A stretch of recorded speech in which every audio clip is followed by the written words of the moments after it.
అనిత రా మనం వెళ్దాం. వీళ్ళంతా ఉట్టి రౌడీలు. నీ చంపేస్తాను.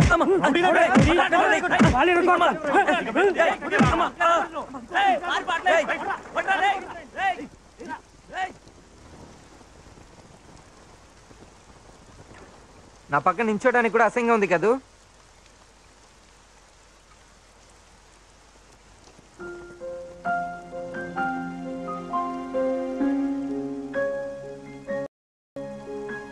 నేనింతే.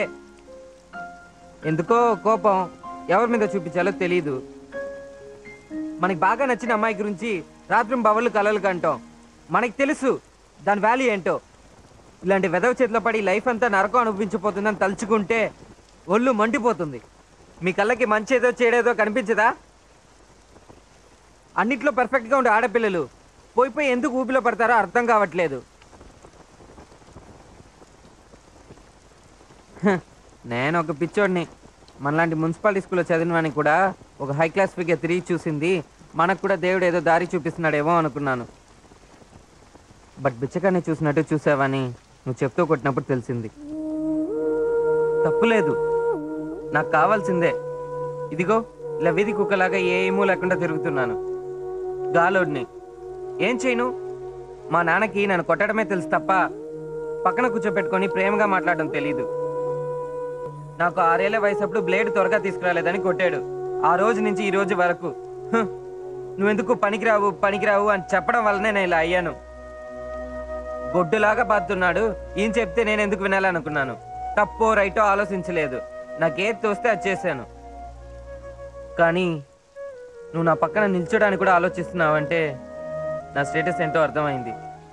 ఏదో వీధిలో పడ్డ పేడలాగా. బట్ నాకు నువ్వు ఇదిగో ఇప్పుడు కూడా నీ పక్కన నిల్చున్నప్పుడు లోపల ఏదో ఒక చిన్న సంతోషం. నువ్వు నన్ను అలా చూసినప్పుడు అయ్యో రక్తం సుర్రుమని ఇక్కడి నుంచి ఇక్కడ దాకా ఎక్కుతుంది. నా లైఫ్లో నేను మొట్టమొదటిసారిగా చేసిన ఒకే మంచి పని నేను లవ్ చేయడం. కానీ నిజంగా చెప్తున్నాను, నేను ఎంత చెడ్డవాడినైనా నీ గురించి మాత్రం తప్పుగా ఊహించలేదు. నీ వంక చూడటం, నీ దగ్గరికి వచ్చి రాసుకోవడం, నీ పేరు ఇలా ప్లేతో గీక్కోవడం, ఇదే నాకు తెలిసిన లవ్. గ్రీటింగ్ కార్డులో రోజా పువ్వు పెట్టి ఐ లవ్ యూ చెప్పడం నాకు తెలీదు. పర్వాలేదు, నేనెప్పుడు నన్ను నచ్చిన వాళ్ళని డిస్టర్బ్ చేయను. నీకు నా మీద లవ్ కలగకపోతే ఏంటంట? నాకంటూ ఏదైనా విలేజ్ నుంచి మామ కూతురో అత్త కూతురో దొరకదా ఏంటి? కోరుకునేది దొరకకపోతే దొరికిందంతా తృప్తి పడాలి. అందరికీ ఐశ్వర్య మీద ఆశే. అందుకని ఎవరు పెళ్లి చేసుకోకుండా ఉన్నారా, లేకపోతే పెళ్ళం పక్కన పడుకోకుండా ఉన్నారా? లైట్ ఆఫ్ చేస్తే అందరూ ఐశ్వర్యరాయలే. బట్ నువ్వు మాత్రం లైఫ్లో ఇలా కాంప్రమైజ్ అవ్వద్దు. ఆ కిషోర్ ఉట్టి వెధవా. వాడిని అదే తెట్లో ఎంతమంది అమ్మాయిలతో చూసానో తెలుసా? హలో, మొదట నీ రేంజ్ ఏంటో తెలుసుకో. నువ్వు నా మనసులో ఎక్కడ ఉన్నావో తెలుసా? టాప్లో ఉన్నావు. ఏదో మీ అమ్మ నాన్న చెప్పారని తప్పుడు డెసిషన్ తీసుకోవద్దు. వాళ్ళు పెళ్ళి అయితే చేయగలరు, కానీ మీ బెడ్రూమ్ దాకా వచ్చి మీరు సంతోషంగా ఉన్నారా లేదా అని చూడలేరుగా. ఇది నీ లైఫ్, ఎవరి కోసం సాక్రిఫైస్ చేయొద్దు. ఏదో చెప్పాలనిపించింది చెప్పేశాను. ఇంతవరకు ఎవరి దగ్గరికి వెళ్ళి నేను ఎలాంటి వాడిని అలాంటి వాడిని అని చెప్పింది లేదు. నాకు తెలుసు నా మాటలు నీకు చేదుగా ఉంటాయని. ఇక మీదట నేను డిస్టర్బ్ చేయను. నువ్వెవరో నేనెవరో నా మొహం చూసినా నువ్వు తిప్పికెళ్ళిపో. ఓకే?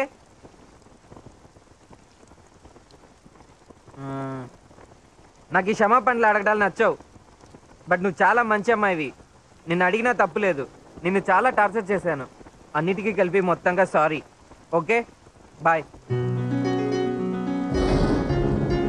రవి, నువ్వు ఇలా కూడా మాట్లాడతావా?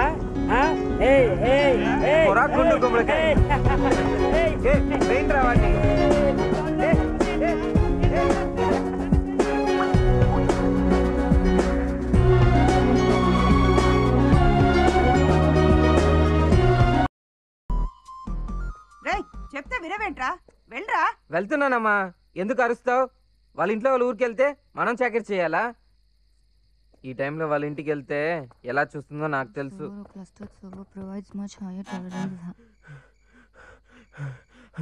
అను ఇక్కడే పడుకుంటుందంట, నీకు తోడుగా ఉంటుందంట.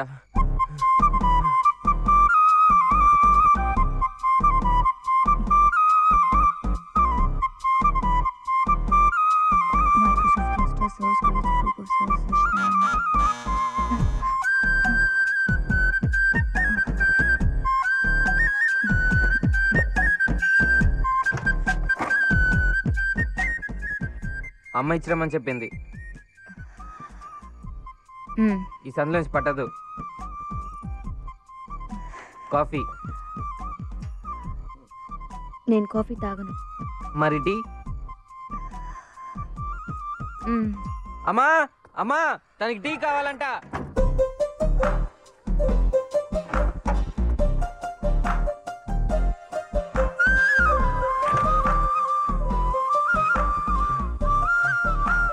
టీ.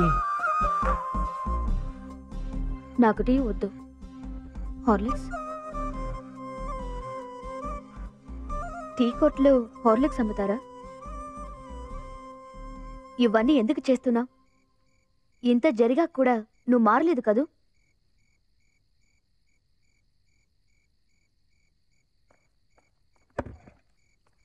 మళ్ళీ వస్తావా? వచ్చే పని అయితే ఓ 10 నిమిషాల తర్వాత వచ్చి నన్ను లేపుతావా? నాకు బాగా నిద్ర వస్తోంది, బట్ నిద్రపోతే ఫెయిల్ అవుతాను. నిన్ను హెల్ప్ అడగాలంటే అదోలా ఉంది, కానీ తప్పట్లేదు.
అమ్మ టిఫిన్ ఇచ్చి పంపింది.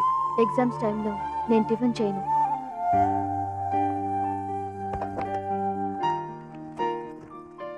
ఇదిగో ఇదేనా తినేళ్ళు. వద్దని చెప్తున్నానుగా, ఊరికే ఇలా స్మార్ట్గా యాక్ట్ చేయకు. 3 గంటల సేపు ఎగ్జామ్ రాయాలి, దానికైనా స్ట్రెంత్ కావాలిగా, తీసుకో.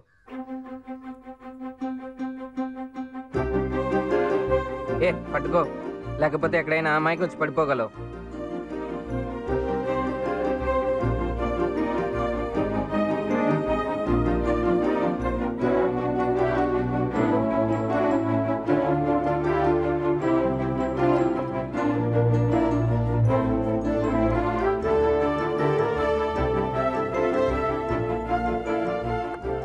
బస్ పట్టుకొని వెళ్ళే లోపు టైర్డ్ అయిపోతావు. 2 మినిట్స్ ఆగు. ఆనంద్ దగ్గరికి వెళ్ళి బైక్ తీసుకొచ్చి కాలేజ్లో డ్రాప్ చేస్తాను. నో థ్యాంక్స్, నేను బస్సులో వెళ్తాను.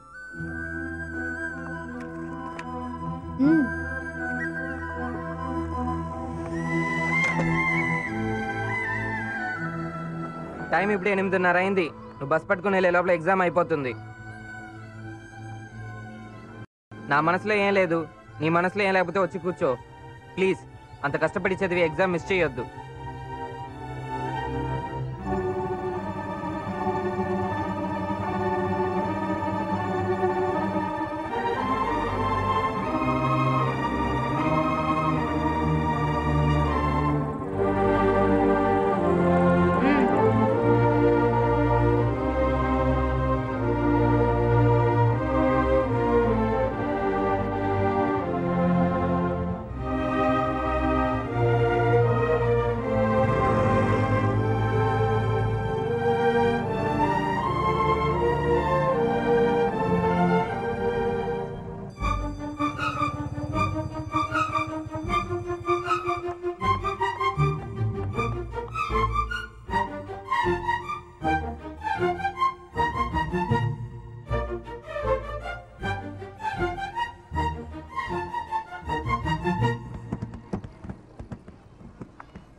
Hello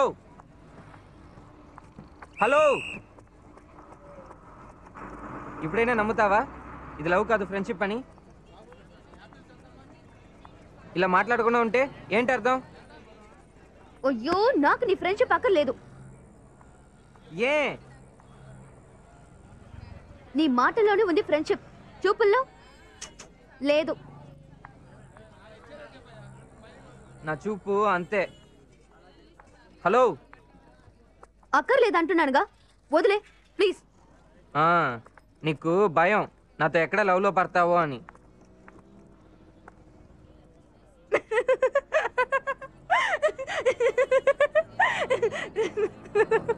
what? Come again. Sir, మీరు మీ మనసులో ఏమనుకుంటున్నారు? ఆ? ఏది ఈ టెక్స్ట్ బుక్ పేరు చదవండి చూద్దాం. ఆశపడ్డానికి అర్థం ఉండాలి. నువ్వు నేను ఒకటా? God, that was a good joke. Please don't kid your self, okay? ఆ రోజు ఏదో డైలాగ్ కొట్టే, విలేజ్ నుంచి మా మామ కూతురు అత్త కూతురు అని. ముందు ఆ పని చూడు.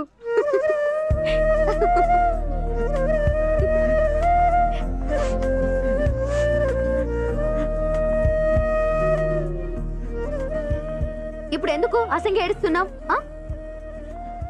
హలో, ఎవరు ఏడ్చారు? నేను చూస్తే లేదంటావేంటి? ఇక్కడ ఎవరు ఏడవలా. నాకు ఒకే ఒక డౌట్. నేను 6 నెలల నుంచి నీ వెనకాల తిరుగుతున్నానుగా, అది నీకు కూడా తెలుసుగా. ఈ డైలాగ్లన్నీ నేను నీ వెంట తిరగడం మొదలు పెట్టిన రోజే చెప్పొచ్చుగా, ఎందుకు చెప్పలేదు? ఇదిగో చూడు, నువ్వు నాకు బాగా నచ్చావు. నీకోసం ఏమైనా చేస్తాను. నీ గురించి ఎప్పుడు ఆలోచిస్తాను. దాని ఆపడం నీ వల్ల కాదు, నా వల్ల కాదు. నువ్వే చెప్పు, ఈ సెకండ్ నీ గురించి ఎంతమంది ఆలోచిస్తుంటారో? మీ అమ్మ అయ్యుండొచ్చు, అమ్మాయి భద్రంగా కాలేజ్ నుంచి తిరిగి రావాలని ఆలోచిస్తుంది, అంతే. ఇంకా మీ నాన్న, ఫ్రెండ్స్, తమ్ముడు, రిలేటివ్స్. నేను మాత్రమే ఎప్పుడు ఆలోచిస్తుంటాను. ఇదిగో ఈ సెకండ్ కూడా నువ్వు ఇంటికి సరిగ్గా చేరాలని ఆలోచిస్తున్నాను. నీ కాలికి ఒక చిన్న ఎదురు దెబ్బ కూడా తగలకూడదని ఆలోచిస్తున్నాను. అది చూడు, ఎదురుగా వస్తున్నాడా అబ్బాయి. నేను చూడకూడదు, నేను రాసుకోకూడదు. ఏంట్రా, అమ్మాయిని ఎప్పుడు చూడలేదా? పో. ఏంటి ఒకటి ఇచ్చానంటే మొహం చూడు. పోరా. ఒక అమ్మాయి రోడ్డు మీద కనిపించకూడదు. ఇక నాకే గతి లేదు. సైడ్కి రా. కారు. నీ గురించి ప్రతి సెకండ్ ఇంత ఆలోచిస్తున్నానే. నేను లైఫ్ అంతా ఎలా చూసుకుంటాను? నువ్వు లవ్ చేయకపోయినా పర్వాలేదు, కనీసం నా ఫ్రెండ్గా అయినా ఉండొచ్చుగా. లైఫ్ అంతా నేను చూస్తూ ఉంటేనే చాలు. అమ్మా, ఉదయం నుంచి నువ్వు నన్ను ఎన్నిసార్లు తలుచుకున్నావు? ఏమి క్వశ్చన్ ఇది? क्या हो गया तुझे? ऐसा क्यों बोल रही है? చెప్పమ్మా ప్లీజ్, ఎన్నిసార్లు తలుచుకున్నావు? నీ గురించి తలుచుకోవడానికి ఏముందే? నాకున్నది నువ్వు ఒక్కదానివేనా? మీ నాన్న, మీ తమ్ముడు, ఈ ఇంట్లో అందరికీ అన్ని నేనేగా చెయ్యాలి. నిన్ను ఒక్కదాన్ని తలుచుకుంటూ కూర్చుంటే అవుతుందా?